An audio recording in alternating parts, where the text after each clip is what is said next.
এটি হচ্ছে প্রাথমিক লার্নিং কম্বো সেট। এখন বিষয় হচ্ছে এটি কাদের দরকার নেই, মানে কাদের এটা নেওয়ার প্রয়োজন নেই। অনেকে দেখা যায় অনেকের সন্তান ছোট সন্তান ৩ থেকে ৬ বছরের বাচ্চা পড়তে চায় না। পড়তে বসালে বিরক্ত করে বা তাদের মা-বাবাকে পড়াশোনা নিয়ে অনেক মানে টেনশনে থাকতে হয়, তাকে নিয়ে অনেক কষ্ট করতে হয়। কারণ পড়তে চায় না, বিরক্তি করে। বাচ্চাদের কাছ তো বিরক্তি করা পড়তে না চাওয়া। সো যদি আপনার বাচ্চা এরকম শান্তশিষ্ট থাকে বা ধরেন আপনি যদি আপনার বাচ্চাকে নিয়ে কোনো এরকম প্রবলেম নেই, অনেক বাচ্চা থাকতে পারে যে ওদের পড়াশোনা ওদের কাছে ভালো লাগে, ওরা পড়াশোনা কোনো বিরক্ত করে না। বাট যদি করে তাহলে আপনার দরকার, যদি না করে তাহলে দরকার নেই। সো এটার ভিতরে কী, কী আছে চলেন সেটা একবার দেখি এবং এটার কার্যকারিতা কী সেটা একবার শুনে নিই। এটার ভিতরে ১ম এ আছে হচ্ছে একটি সিলেট। বাচ্চাদের লেখালেখি শুরু করার জন্য সিলেট কিন্তু প্রয়োজন হয়। সিলেটের ভিতরে বাচ্চারা লেখালেখি করতে পারবে যেহেতু আঁকাআঁকি বেশি করে। সো আঁকাআঁকি করতে, করতে একসময় যখন হাত চালু হয়ে গেলে লেখালেখি শিখে যাবে। এরপরে আছে একটি পাজল বোর্ড। এই পাজল বোর্ডের ভিতরে অনেকগুলো সংখ্যা আছে। এই সংখ্যাগুলো সবগুলো বের করে ফেলতে হবে। বের করে আবার জায়গায় বসাতে হবে। এটা কিন্তু সহজে বসানো যাবে না।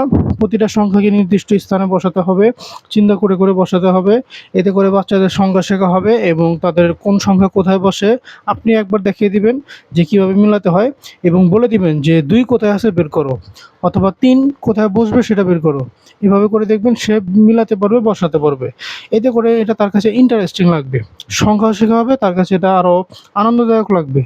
এরপর আছে হচ্ছে একটি জ্ঞান বক্স। যেহেতু পড়াশোনা ভালো লাগে না, বড় বইগুলো পড়ার মতোই লাগে। বাট এটার ভিতরে অনেকগুলো ছোট, ছোট বই দেয়া আছে যেগুলো একজন বাচ্চার কাছে ভালো লাগবে, তার কাছে খেলনা, খেলনা লাগবে। এটার ভিতরে অনেকগুলো টপিক দেয়া আছে যেমন ক, খ, সরসরিয়া, ABCD, রাইমস, মজার ছড়া, আলফাবেট এরকম বিভিন্ন বিষয় দেয়া আছে। প্রতিটা বই খুবই শক্ত, যেহেতু বাচ্চারা পৃষ্ঠা ছিঁড়ে ফেলে বেশি, তাই এই বইগুলোকে অনেক শক্ত করে বানানো হয়েছে, সহজে বাচ্চারা টান দিয়ে ছিঁড়তে পারবে না এবং এগুলো নরমালি পানিতে একটু পানি লাগলেও ভিজবে না। এই বইগুলো বাচ্চারা পেয়ে খুশি হবে। প্রতিটা অক্ষরের পাশে সুন্দর, সুন্দর ছবি দেয়া আছে। এই ছবিগুলো তাদের কাছে দেখতে ভালো লাগবে। বিশেষজ্ঞদের মতে কিন্তু একজন ছোট বাচ্চা প্রতিটা অক্ষরকে বিভিন্ন জীবজন্তুর ছবির মাধ্যমে চিনতে পারে, অর্থাৎ ছবি থেকে অক্ষর খুব তাড়াতাড়ি মনে রাখতে পারে। এটার ভিতরে মজার ছড়া আছে। মজার ছড়া শিখে যখন আপনার সামনে আবৃত্তি করবে, আপনার সামনে পাঠ করবে, তখন আপনার ভিতরে ভালো লাগা কাজ করবে আপনার বাচ্চার মুখে এত সুন্দর, সুন্দর ছড়া শুনে। এরপরে আছে হচ্ছে একটি মেজবোর্ড। সবসময় তো পড়বে না, খেলতেও মন চাবে। এই খেলার জন্য এই শিক্ষণীয় খেলনা, এটা কিন্তু নরমাল খেলনা না, এটার ভিতরে শিক্ষণীয় অনেক জিনিস আছে। এখানে যে ছোট, ছোট বল দেখতে পাচ্ছেন এবং আঁকাবাঁকা রাস্তা, বলগুলোকে আঁকাবাঁকা রাস্তা দিয়ে নিয়ে যেতে হবে।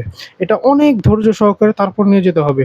এখানে যে এই যে ক্ষুদ্র, ক্ষুদ্র চিকন, চিকন রাস্তা দেখছেন, এটা কিন্তু একটুতেই নিয়ে যাওয়া যাবে না। অনেক ধৈর্য সহকারে কষ্ট করে চেষ্টা করে, করে নিয়ে যেতে হবে। এতে করে একজন বাচ্চার ধৈর্য শক্তি, চিন্তা শক্তি, প্রবলেম সলভিং শক্তি এই জিনিসটা কয়েক গুণ বেড়ে যাবে। সর্বশেষে আছে একটি চকলেট বক্স। এই চকলেট বক্সের ভিতরে অনেকগুলো ছোট, ছোট চকলেট আছে। যেহেতু বাচ্চারা চকলেট খেতে পছন্দ করে বা মজা খেতে পছন্দ করে, সারাদিন মজা চায়, মজা খেতে চায় বা বাচ্চারা কিন্তু গিফট পেতেও পছন্দ করে। আপনি যদি বলেন যে তুমি আ ওই কাজটা করো তাহলে তোমাকে একটা মজা দিব। দেখবেন সে কিন্তু মজা পাওয়ার আশায় ওই কাজটা করবে, যত কঠিন কাজই হোক। সো আপনি যদি এভাবে বলেন যে তুমি যদি সুন্দরভাবে পড়ো তাহলে এখান থেকে চকলেট দিব, দেখবেন সে চকলেট পাওয়ার আশায় সুন্দরভাবে পড়বে। সো এই ছিল এটার উপকারিতা বা এটার কার্যকারিতা, এটা দিয়ে বাচ্চাদেরকে কীভাবে পড়াতে হয়।